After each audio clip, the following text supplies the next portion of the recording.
అది మన గుంటూరు జిల్లాలో ఉంది. ఎవరికి కారణం రాజధాని? ఎవరి మీద మీరు విషయం చెబుతున్నారు? విషయం చెప్పి ఏం చేయాలనుకుంటారు మీరు? ఈ రాష్ట్రం మీ సొంత ఎస్టేట్ అనుకున్నారా? ఎస్టేట్ అనుకుని కదా మీరు పరిపాలించారు 1924 మధ్య. దానికి కదా మీరు మూల్యం చెల్లించారు. ఇంకా మీకు సిగ్గు లజ్జ రాలా మీకు 11 సీట్లు దిగజారినా కానీ. ఇంకా మేము కరెక్ట్గా చేసుకుంటే మీరు 3-4 సీట్లు లాగిపోయేవాళ్ళు. మేము అది చేస్తాం, ఇది చేస్తాం, మేము అధికారంలోకి వస్తాం, సప్త సముద్రాల అవతల ఉన్న లాక్కొస్తాం. ఎవడు మీలో లాక్కొచ్చేది? ఎవడు మీలో నరికేది? ఆ మగోడు చెప్పను, ఒక పేరు చెప్పమను. ఎవడు లాక్కొస్తాడు, ఎవడు నరుకుతాడు, ఎవరు నరుకుతారు మీరు?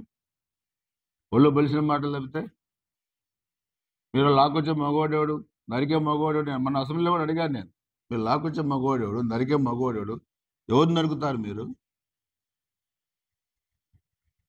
మాకు ఒక లక్ష్మణ రేఖ ఉంది. చంద్రబాబు నాయుడు గారు ఈ గొడవలు ఇవన్నీ వద్దు, డెవలప్మెంట్కి వెళ్ళాలని అంటాం.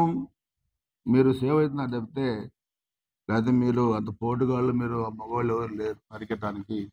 మేము నరికించుకోవడానికి మేము కూడా సిద్ధంగా లేవు.